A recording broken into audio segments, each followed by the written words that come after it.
What is going on, everybody? Welcome into Kaibascloset, the official YGOBROSTCG podcast, episode number 3. And today I am welcoming in a special guest, somebody who has worked with the channel before in the past. You know him, you love him, Emmanuel Parker from TeamDBZBiscuit. Welcome in, Emmanuel. How are you doing today? What's up, guys? How you doing? Oh, we are all good, man. We are happy to have you on the show. So, real quick, man, how is life? How are you doing? Life is beautiful. Life is always great. You know, it's just taking the positive perspective to look at it. Hey, that is fantastic. So happy to hear that. So, real quick, man, I gotta jump into it. What is going on with Odd Eyes? Is it gonna take over the meta? Odd Eyes is the best deck you'll ever find. It's a pendulum-based deck, and, you know, depending on which variation you want to go into, you can do a lot of real nutty things with the deck. If you want to go board control, you can do that. If you want to go straight OTK base, you can do that. And depending on what variation, you can get FTK in there. Just depends on what you want to do. Alrighty, that is fantastic. It definitely is one of the most diverse archetypes I've ever seen. I mean, it really is a jack of all trades kind of deck. I mean, between the ritual, the fusions, the synchros, the XYZs. It's insane. Do you think really the one thing they're missing is a pure Odd Eyes Link monster? That's something they very much need. They've come out with a lot of different cards. They got a card coming out very soon, which is Odd Eyes Wizard, but they could have held off with that. Odd Eyes really needs a Link monster that's specifically crafted for the Odd Eyes to help it to pop cards on the field, get its generation, get its special summons, and it needs that. There's a lot of decks that need, main support Link monsters. Yeah, definitely, for sure. Being a Blue Eyes player, I definitely know that what it's like to definitely need a Link monster. Yes. So what I guess if you had a wish list for Odd Eyes, what would be the top 2-3 things on that wish list? I need a Link monster. Most definitely need a specifically crafted Link monster. I would like to have a specific special summon monster where if you're going to have a non-pendulum monster, it needs to be an effect monster that can just get itself on the field very fast, very easily. Need Astrograph back off the ban list. Got to have that. That's something that if Odd Eyes had that, it could get the plus generation that it needs to be able to special summon enough cards and get enough cards back onto the field. That way it's not losing too many cards out of hand. Yeah, definitely, for sure. Now, tell me if I'm wrong, but does Odd Eyes have a designated normal summon monster? Not like the traditional normal summon out of most decks. The only normal summon that it has is going to be Mirage Dragon. It's level 3, but it's not going to be what you really want to use for your normal summon. You're usually going to use something like your Dark Worm or something like that. It's stuff like that. It's going to be extra pendulum monsters, not just the Odd Eyes itself. Alrighty. So when it comes to taking on meta decks with Odd Eyes, how are those interactions, and is any particular meta deck, I guess, harder on average than the others for you? To me, when it comes to looking at the Odd Eyes deck, you're going to have to start picking up stuff from the Endymions, the Mythical Beasts. You're going to put in stuff like the Magical Abductor. You're always going to have your Dark Worm in any of your Pendulum decks. You're going to have your, like I said, if you had your Astrograph, that would be great. But instead of that, you got your Cornergraph Sorcerer. And that matchup really helps the deck to be able to have the level 4s that it needs, considering all the Odd Eyes are level 7 or level 5. The ones that you're going to use, you got your level 8, which is Dissolver. That's going to do your fusion plays for you. You got your Odd Eyes Arc Pendulum that's going to be your backup, and your high scale that's going to, whenever your Odd Eyes gets destroyed, it's going to help you just keep getting the grind game going. Really the hardest thing for Odd Eyes in the meta matchup, which is, it depends, like I said, on which variation you take. If you take an Endymion route, you have an out for a lot of your back row heavy decks because you got Mighty Master that's just going to pretty much hate on all the back row. If you have the Mythical Beast package, you got your Jackal that's going to hate on all the effect monsters. So you have your outs for depending on whatever you got to go against. That's something that gives Odd Eyes an advantage over, in my opinion, a lot of the other pendulum-based decks because it is a beater deck. It's got big monsters that can just be pendulum something to the board, kind of like Blue Eyes, and just run over stuff. Yeah, for sure. Are you are you particularly happy? I guess is the word I'll use. With the current meta, do you think Konami's done a good job of making it fair, yet fun? I think it's better than what it was. It was a format to the degree of where it was just make a board. If I get this board up, you're not playing the game. It's still in some aspects that way, but there's more diversity compared to what there was. Nibiru, Dark Rule No More, they really changed and shaped up the way you have to look at a board and craft your board. Even Odd Eye, it can't just spit a bunch of monsters on the field no more. You have to say, okay, if I can't go into Appaloosa, if I can't get a Jackal King on board, there's no way possible I can go in 7, 8 monsters in, and they say Nibiru, and you lost your whole hand. Yeah, that was a huge discussion. If I remember right, in yesterday, in not yesterday, a couple weeks podcast ago, that just thinking about Nibiru and taking a step back, really looking at like what we've had. I mean, we've pretty much come into a weird staple almost for meta. At one point, we were talking kaijus, and everybody was maining kaijus. Now, Yes. then it went to Lava Golem, then it went to Sphere Mode, and now we're in Nibiru, and it's basically gotten progressively worse in terms of how many monsters are going to get removed, more or less for free. Yes. Um, And that's the thing to me that I find to be interesting is, everybody was for the call of Max C because Max C, you at least drew cards every time your opponent, did the special summon. Now it's just act like you don't have Nibiru, your opponent goes too deep in and you just put a big token on their side, and if you out that token, they pretty much lost everything. yeah, and I've seen just watching duels and even just playing them in myself using Nibiru. I mean, for Blue Eyes, it's as easy as just make alternative and pop the token. And I've seen Uh-huh. a lot of decks they just make like Nightmare Cerberus, and which is even worse because you're not only popping their token that you got rid of in theory 5 monsters with, you're now getting to draw a card using Nightmare Cerberus to pop it, and any deck can use the nightmares. So it's kind of that question, and I love asking it to everybody: is Nibiru fair? And could we potentially see him getting on a ban list, if not the next one in the near future? In all honesty, I feel Nibiru is 100% fair, and a lot of people won't agree with that, but this is the reason why I say it. If you're so greedy that you want to end the board state right then and there, then you was not taking the precautions to say, okay, this person could have it out for me. It's the same thing as if you have um, pendulum call and you throw the dark worm. Well, if they ask the pendulum call, yes, you can still get the dark worm search, but that was still really a negative because you needed that pendulum call. I do feel that eventually it will need to go on the ban list because it's one of those cards. If like you look at the past format where you had Orcus, everybody was hating the Orcus matchup because everybody going to Nightmare, you got the full Orcus combo. Okay, well, what's the difference if everybody takes out the Orcus combo and just sticks in the Nibiru? It's the same concept. Yeah, definitely for sure. And the thing that I've been noticing more and more with Nibiru, and if you've seen even just some of the other videos that are on the YouTube channel at YGOBROSTCG on YouTube, the my old opinion on it was Dark Ruler No More. I thought was going to see a higher player base than Nibiru.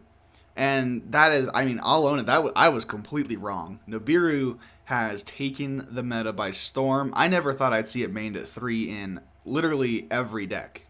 It's Yeah, becoming it's becoming almost Nibiru dot deck, and because it's a quick effect, you don't really care when or how you get the Nibiru to your hand.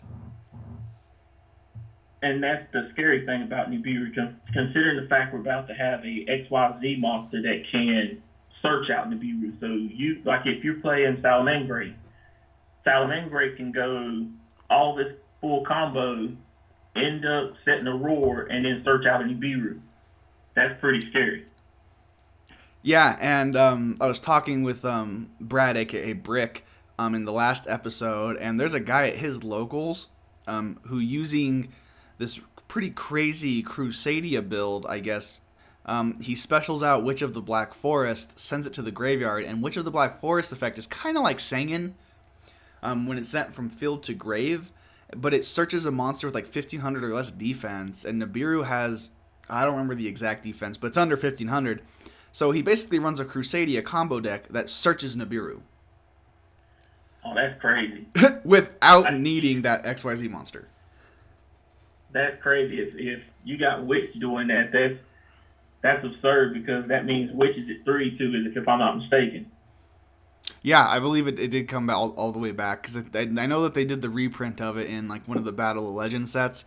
So it's almost mind blowing to me that like, do you feel like Nibiru has made the idea of playing cards like Sphere Mode or even the Kaijus kind of obsolete?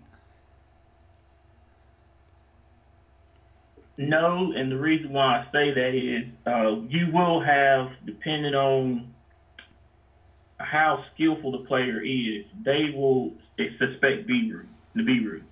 So they won't go 5 cards in. Like, for instance, if I'm playing Odd Eyes and I know I have a suspicion that you got Nibiru, even if I put out the Jackal, you can still make me use that Jackal with Ash.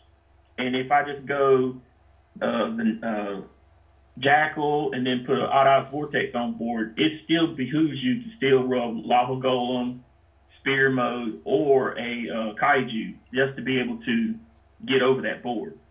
Even things like Super Poly still don't match up. I mean, the Nibiru is good, but you still need those other outs in your side deck to be able to combat certain decks that you might see or go against. Yeah, is it... I know for me, I was looking at my side deck, and I was running Super Polys in my main, and I'm actually trying them out in the side right now in my current build, and I'm maining the Nibirus because the Super Polys, I noticed as a whole were becoming less useful. And do you think that's just more of the meta is finally taking a shape to where Super Poly as a whole just... I mean, they put it to 3 for a reason, I guess. So do you think that now it's just like if you have the option between running your Super Poly or your Nibirus, you're just going to go with Nibiru? Yes. Like I said, people are starting to, like you said, the meta's starting to shape up. And the fact is that you're not going to put up the stuff that's going to get Super Poly because you can't respond to it. Yeah. Do you think... if you could get anything on or off the ban list, what are those cards? If I could get something off the ban list, I most definitely would want to get Astrograph Sorcerer off the ban list, most definitely. Also, too, Double Iris Magician and Skullcrabat Joker, because those cards are, for Pendulum decks, is very much needed. Yeah, do you think... go ahead. If I was to put something on the ban list, Engage, I want to put Engage on the ban list because it's really a one search engine that does it all for the Sky Strikers, and probably also Colossus. Okay, so that kind of is I'm almost seen as a running theme, and I was talking with Brad. I asked him a similar question in my episode with him, and one thing that I was talking to him about was I was thinking, like, if Konami really wanted to shake things up, I don't think they'll do this, but it's going to be like my hot take ban list call, is I think they should ban Salamangreat Spinny.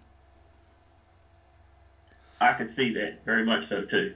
Yeah, and my logic behind it was if you ban the Spinny, it's one of the only cards in the deck that you can't just limit because they're really only looking to get it once. And that's the same thing like with the Guard Dragon Art of Pain. You couldn't just limit it to one because that's what everybody was running at, one or three, so you'd have to ban the card. It's the same aspect. Yes, I agree with that. Yeah. So, do you think that? Well, what do you think is worse? I know you said you want a Colossus banned, but what do you think is worse, Colossus or Titan? Titan is 100% worse.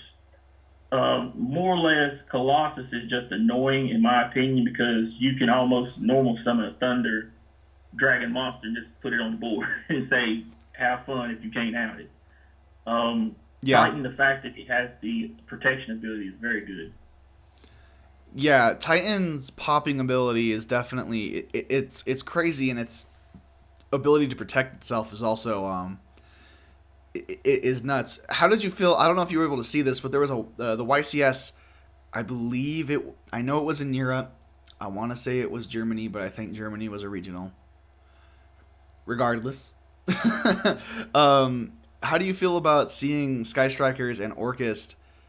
We thought they were dead. We thought Konami finally got rid of them, and then there they were, the top like 4 decks, 6 decks, at a major event again, even after all the hits.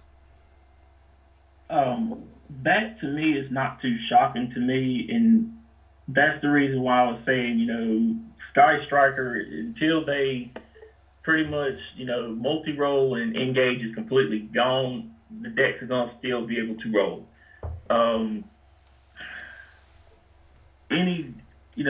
These decks, the way they build them now is pretty much one card engines. And, Orcus, that's the way it is. Once you start getting those cards into the graveyard, the decks just start, flowing after that. That's just the way it is. And until you hit the main key piece, like let's say with Orcus, if you get rid of Galatea, they're gonna have other plays that they can make. They can get the ball going, but Galatea is their main, get their board, special summon out, get your spell or trap, whatever you need, get your battle on the field. You start playing during your opponent's turn. If you get the crescendo, well, pretty much you're just telling your opponent, whatever main play you want to make, I'm just going to out that one play. It's just they're making so many one-card engines that it's really hard for a lot of older decks or even newer decks to really get a good foothold.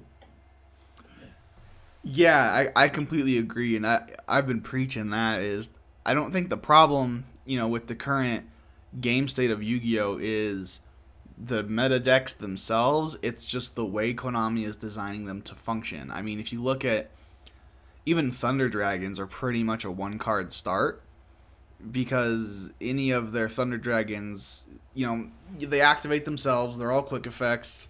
There are free ways that are kind of gimmick. There are free gimmicky ways to put them on the board for free. I mean, Goldsark had to get limited to 1 because of them. So it's just that interesting concept of like, I guess, what do you see as more likely? Is how I'm going to look at this. Do you see it more likely as Konami makes one-card starter cards for older archetypes, or Konami shifts the newer archetypes to be more like the older ones, to where you need more than just the one card. You need like 2 or 3 cards to really get your board going? It would be nice for them to shift it back to the older cards, but that's the way. If we did that, we'd still be back at the old school Yu-Gi-Oh state where we're still summoning Force Raiders and things like that. Yeah. The thing is I think whenever they introduce new archetypes, they still should go back. Like, for instance, Blue Eyes, after what was almost 15, 20 years, they updated Blue Eyes. And they gave them a pretty much a core booster set for their sales and updated them to the current, till they was actually able to top Worlds, which was incredible. That's something that they should do for every deck, but not just make it so that it's just a deck is able to be played, but actually be able to contend with some of the larger decks that they're newly releasing. For instance, Odd Eyes, in my opinion, it's gotten the support through other pendulum-based archetypes, other pendulum-based cards. That's what's been able to lift it up and stay up. It's not a tier 1 deck, but it's still able to compete with tier one decks, and that's something that you want. So, you got things like engage, multi-roll, things like that just, as soon as they flop that card down, you can either take the chance to out it right then and there or let them make their play. And then by them doing that, they can end up getting drones and just starting their ball rolling, which that could be very detrimental to you. So that's very hard to play against because they play one card and you got to play three cards. They need to scale it back and, learn from their mistakes, but it seems they keep making the same mistakes. Yeah, and I think the thing is, and I've seen this on a lot of different pages, I guess, for Yu-Gi-Oh! Social media, whether it's, Zodiac or just random, like, discussion pages, or even, I've even seen it a couple times on Team APS's Facebook page of, the player base seems to be, at least on these channels, so to speak, seems to be pretty happy with the meta and how it's functioning. And to be honest, on one of these pages, I don't want to potentially throw shade, so I'll just say one of these pages, I commented and asked about, basically I gave my 2 cents saying that the game needs to be slowed down slightly, and I think the people seeing the game being slowed down as a problem isn't the right mentality to look at it, because Konami has just designed everything to be a one-card restart. And my example I gave was, if I'm playing against Salamangreats, and I put in the effort and exhaust all my resources in my deck to remove the Salamangreat board, and all they need to do to reset their board the next turn is to open any one Salamangreat monster that can be normal summoned, I don't see that as a fair interaction, because, like, yes, the recovery of that deck is amazing. I'll give it up. I think it's a great design overall as a deck. It's an amazing design, but is that realistically fair if Konami still wants the game to be as diverse as possible as they advertise? Yes. Well, that's the thing that I look at. If you look back at the way the game originally was, it was take any card in the database and make a deck. Well, that was fine and dandy till somebody came up with the idea of Teledad. And then that deck should pretty much rule the reign until they said, all right, we're going to start making archetypes. And that's where we're at now. And that's the thing to me, they would much rather everybody put Orcus engine in every deck, a Sky Striker engine in every deck, and say, play it that way with what you like. But then that takes away from what, you're pretty much following everybody else. You're not doing your own idea. And that's something I have an issue with. A lot of people say, if you're playing this deck, it's a junk deck or it's a trash deck. And, in some aspects, you can't expect some decks to compete against meta decks. But at the same time, you can't expect, every deck to be the same, zombie deck going after, the meta decks either. You can't do that either. Yeah, and I was looking at a couple things, and I think it's definitely, it's strange to me almost. And, like, it's kind of like you and I were talking about. Like, for Blue Eyes, I think a way that they kind of power checked the archetype, for example, is they made almost every engine card, if not every engine card, for the Blue Eyes archetype at least, require a discard or a send to graveyard as cost. So you're basically activating a card, sending a card to get 1 or 2 cards. And Blue Eyes would be a lot different if you could activate Melody, it didn't require a discard, and you just searched 2 Blue Eyes, basically. Like, it's a, Yes, 100%. like, and that's just, and that's realistic. Like, that's what all these decks have. Obviously, like, Signet Mining, for example, they put a discard cost on it, and I think that's great. I think if you're going to have these decks that have these power cards, there needs to be some form of something holding it back. Engage, for example. Leave Engage. There always needs to be a cost. Yeah, Engage, leave it exactly the same, but require it to discard a card. It's still, that would be a lot better. Yeah, like, it's still technically can help out the archetype because they do benefit from having their spells in the grave. But now when they're getting their 2 resources from their deck, it's going to cost them 1 in their hand. So, and as opposed to having 3 resources, now they have 2. I think that's a strong way to really look at it, especially with like Widow Anchor and other cards at 1 now. You never know where the meta could have gone.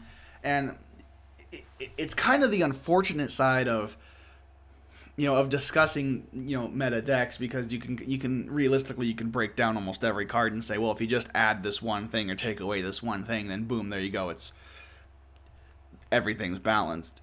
But I think where it kind of comes from for me is I would love to see a meta. Imagine if you were at a top 16 and every single one of the top 16 decks were different. And see, that's what you want. It's going to be harder to combat against that, because you're not going to be able to say, okay, this is what I'm perceiving everybody's going to be playing. I'm not going to be able to shape up my sideboard to be able to combat that. And whatever you build is going to have to be a strong deck. Everything in your extra deck is going to have to be a toolbox to help get you out of a situation. To me, it's almost like when you look at Cyber Dragons. Cyber Dragons are good. It's a good deck that, really a lot of people have overlooked. It's always had the power hit that, could take out any deck, but it's like a glass cannon. Now you have them starting to splash in the Orcus engine, that they have a follow-up play to be able to, like, if I don't, pretty much take you out this turn after I sucked up your monsters and did all that stuff, I can always set the crescendo in the back row and say, play through this, and then I get another turn, I'll just take out the rest of the damage on you then.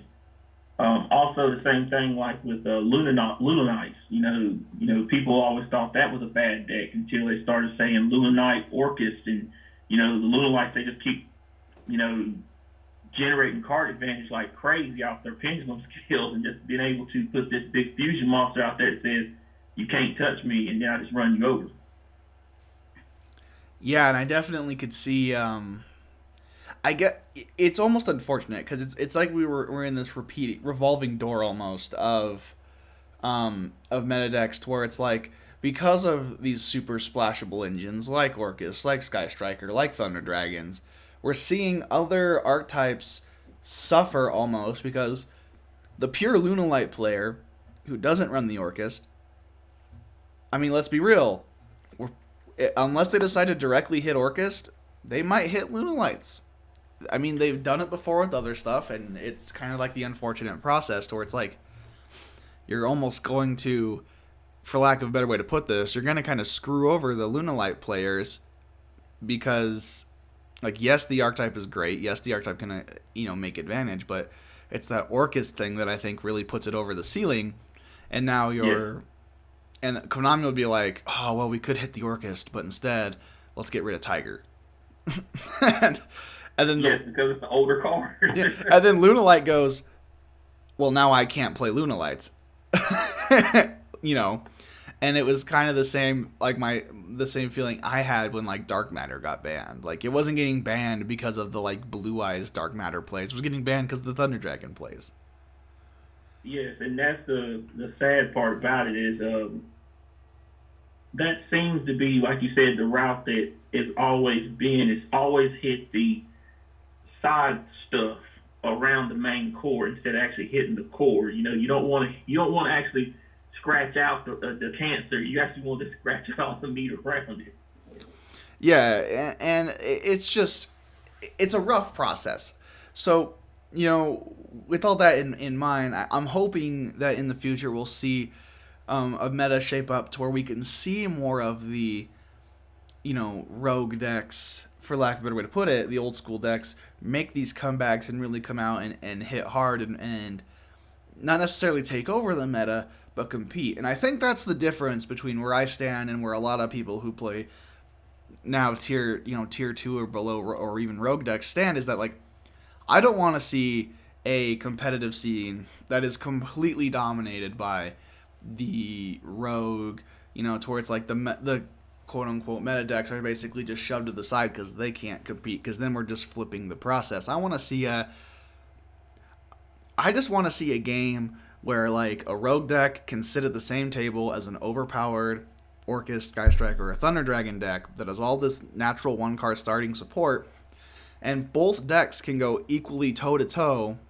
Obviously, this requires both players to be on a similar skill level, but and you know, and drive each other towards like if one deck is slowly out resourced, the other one can kind of, I want to see that back and forth, and I think it's a lot of just you get 3 turns in and you can already know who's going to win.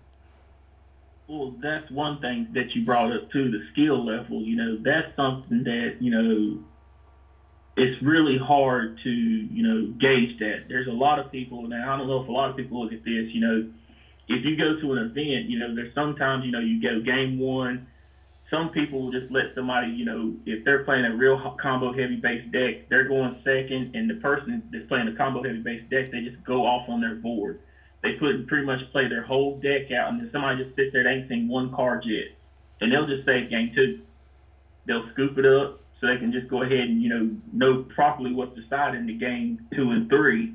That way they can just go ahead and knock that deck on out. And that's something that, like you said, can be very hard. There's not no give and take no more. It's always, let's see what this person has. That way I can, counter without them knowing what I've got. Yeah, and I think that's, that's definitely a strong strategy, and I've heard it before. Unfortunately, though, if you're listening to this at home, I wouldn't recommend going with that at locals because everybody probably knows what you're playing. Oh, 100%. But I definitely see that, and especially with Nibiru and all these other cards that we've kind of covered over this. The idea of just letting your opponent play. I mean, in all honesty, what if you had Nibiru in your hand and your opponent just completely opens their board up, they empty their deck on the board. If you knew you didn't have anything else outside of a Nibiru, would you still Nibiru their board and then scoop? Yeah. just to do it at that point. Anyways, so real quick, before we wrap things up here, take a couple minutes. I'll talk to me a little bit about your channel. What can people expect from TeamDBZBiscuit moving up here in the near future? We're going to be planning on doing a lot more live duels. We're also doing a lot more stuff that's going to be switching over to the Patreon. There's going to be a lot of more combo guys, things like that. A lot of people have been asking for many different types of odd odds deck profiles, from the Perform Pal all the way to Metaphos, things like that. You got Rob, he's still working on Grand Module, and he's doing some crazy stuff with that. We got Chris that's doing all types of crazy deck profiles too, Cyber Dragons, things like that. So just be sure to stay tuned, and we got more coming for you guys. Perfect. Well, that sounds exciting. I know I'm excited to see and check it all out. Now, if you're listening at home, this is TeamDBZBiscuit. You can find them on YouTube. We'll have a link to their channel in the description. If you're listening to this on YouTube, it's just scroll down just a little bit, click on that little arrow. You'll see it drop down right there. You'll see that TeamDBZBiscuit channel link. Check them out. I definitely recommend it. Hit that subscribe button if you're feeling so generous. All that good stuff. Because at the end of the day, we're trying to make that content for everybody. 100%. And there's definitely that that fun concept of knowing that like there's content out there for everybody, and hey, at the end of the day, you all know, everybody at home knows they want to see DBZBiscuit YGOBROS matchup at Worlds, right? Blue Eyes, Odd Eyes, 2020. What? It's gonna happen. It's gonna happen. Alrighty, man. Well, hey, I'll let you get out of here. I appreciate you so much coming into the the show. It's fantastic. I really enjoyed getting to chat with you this morning.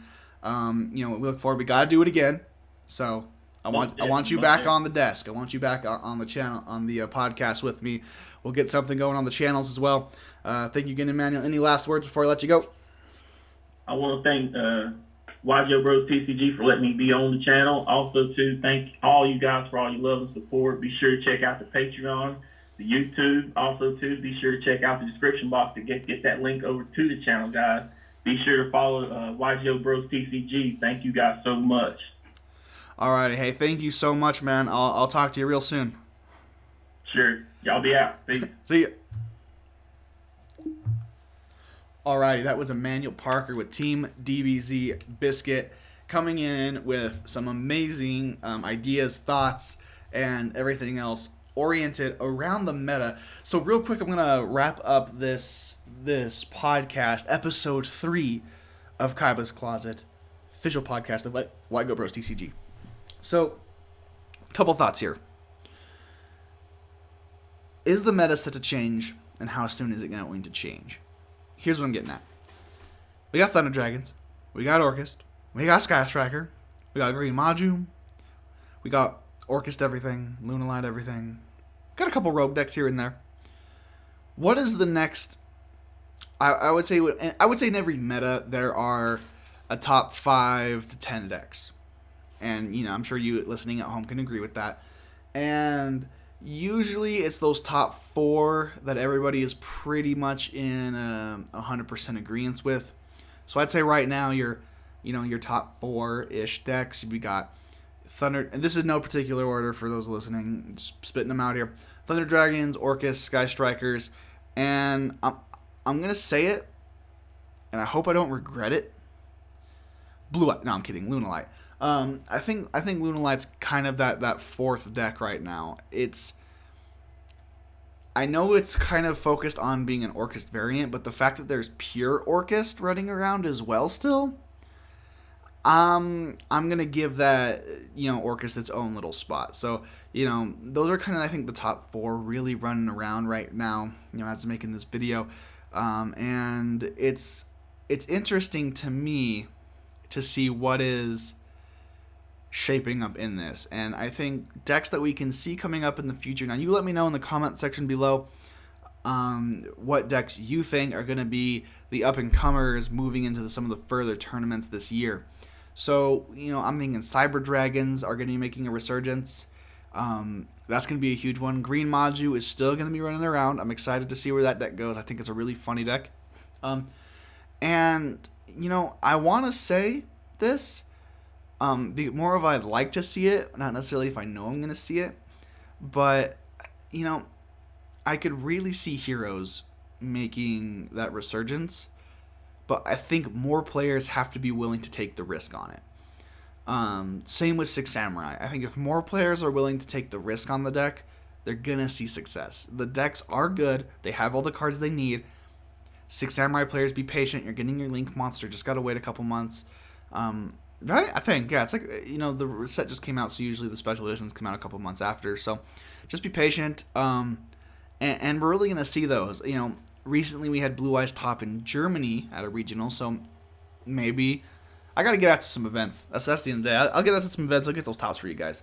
It'll be it'll be as the youngins say, lit.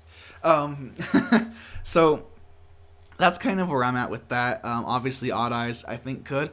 A lot of rogue decks that are out there that can really make a resurgence. I think my favorite deck that is a rogue deck that's out there that I know could just come and steal games from anything in the meta is Cubics. They're such a funny deck. They do very quirky things, and their boss monsters are ridiculously overpowered. The deck of itself, not that overpowered, but if it can establish itself, I mean, there's just not a whole lot you can do to a 3k beater that's going to burn each player for half their life points, can attack multiple times. It's insane. It's unaffected by, everything, almost. So it's nuts. The deck is just good, in my opinion, and I think it would be funny. I think, again, though, it's one of those decks where more players have to be willing to take the risk on it and then go for it. So if I was going to leave you guys with any Yugi words of advice moving forward for the meta players, the casual players, or anybody listening at home, take the risk. Go for it. Because as cheesy as it sounds, you're going to miss 100% of the shots you never take. But I think a big thing with how meta shapes is that people do see the meta decks and they go, well, if I'm not playing this, am I really going to win? The answer is yes. The meta forms, and the definition of meta is decks with the highest representation. not necessarily the best. So, and I think that's where people get confused. Obviously, the best decks have the highest representation, so usually you get one with the other.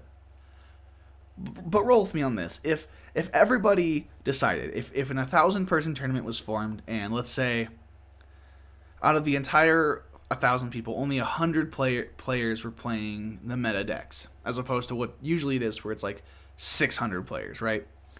If only 100 players were playing meta decks, in quotes, and everybody else in the tournament was playing some form of a rogue or tier 2 deck, or even lower, I really honestly think you would see what Yu-Gi-Oh! Is supposed to be. I'm still playing the game. Obviously, I still enjoy it. But for me, it was dropping the idea of always playing meta and going back to my roots as a Yu-Gi-Oh! Player to really find my enjoyment in it. Now, for some people, it's all about the dubs. It's all about, I want to be the cool kid on the block, which is, it's so weird to say that for Yu-Gi-Oh! Because, it is children's card game, but it's fine. It's fine. So, everybody wants to be the cool kid on the block. Everybody wants to have the shiniest deck. I mean, I can't talk. Y'all have seen my deck profiles. And it's just, I really do honestly think that if everybody was willing to take those chances, actually play the decks that are fun, that are going to cause those fun interactions. Because think about the last time. I'm going to leave you two things. So the first thing is take risks, take the shots. Play the deck that you actually want to play. My second takeaway is think of the last time someone played a card on you and you were super, super excited about them playing it. I mean, it may have even been bad for you that they played it. But get excited about when you saw a card come down and you're like, oh my gosh, this is awesome. This is so fun. I can't believe you're playing this. But in that way that's oh my gosh, this is awesome. I have those reactions when I play against those more rogue decks because you see things that are so strange, so weird that it's this is fantastic. I mean, one of my favorite things that I've ever done with the deck was when we had double dark matter and I was able to use double dark matter and the Guard Dragon engine at full power to make a Blue Eye Shining Dragon OTK. And I don't know about you guys, but if you have ever OTK'd somebody with a Blue Eyes Shining Dragon, it is one of the hands down most satisfying feelings you can ever have in the game of Yu-Gi-Oh! Because you literally feel like Kaiba. It was so fun. The guy I was playing against was having a blast when he saw me make it because it was just so out of left field. And I really think if you really want to enjoy the game, you gotta have some form of that nostalgia in there.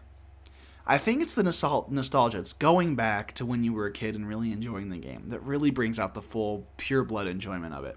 Now, as I've said before, I've said this in 1,000 videos, yet I haven't made 1,000 videos, but I've said it 1,000 times. To all my friends, everybody, is when you're getting into Yu-Gi-Oh! And when you're playing the game, think of what you really you want out of it. Really figure that out.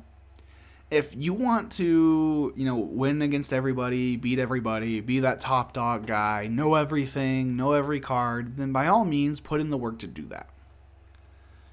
Now, you're going to get frustrated because that's a long road to get to, and depending on where you are in the game, is going to depend how long it takes you to get there, and especially when it comes down to free time to do it. But if you're like me, for example, who decided that you want to take your favorite archetype or your favorite deck, find 1,001 ways to re-engineer it, and fight the meta with it. And basically say, if you're going to get a top, if you're going to move farther as a Yu-Gi-Oh! Player, this is the way you want to do it, and this is the route you want to take. If that is the route you want to take, then by all means, you have my full 100% support. And if you want to go the other route, then you also have my other 100% support. I'm going to be honest with you guys. I at first was the first person that I brought up. And it took realizing that I wasn't having as much fun doing that to get me to the other spot. Because it just, playing these heavy meta decks, yeah, they're really powerful. Yeah, they blow everybody out.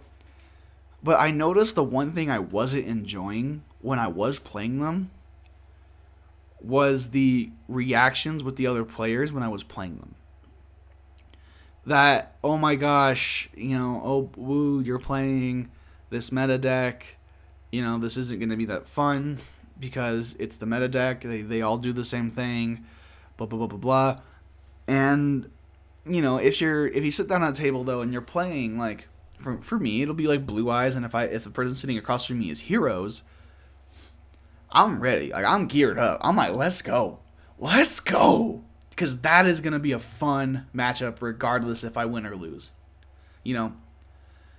They summon Stratos, you negate it, and then I laugh. And then I summon Blue Eyes and I attack. Because Blue Eyes attack, and he protect. Blue Eyes.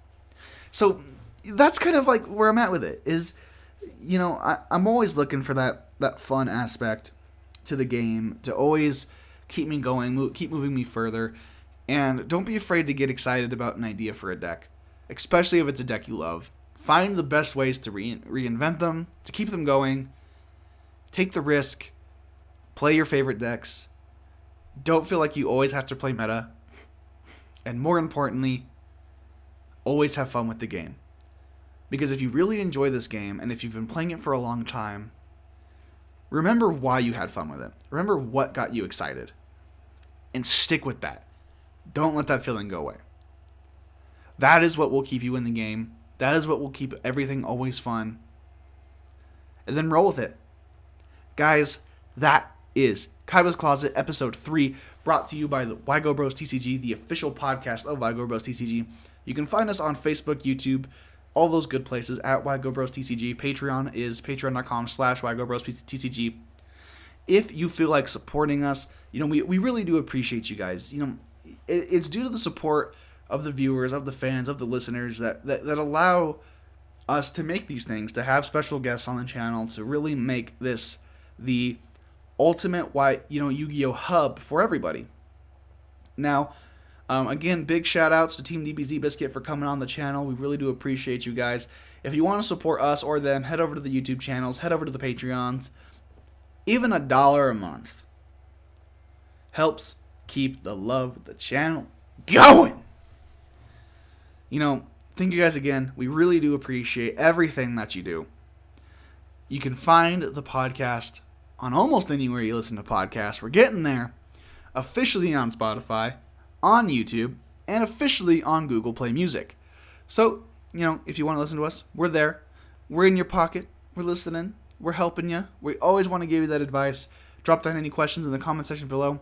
Thank you guys again. This is Forrest. I'll read Kaibascloset episode number 3. And I'll see you next time.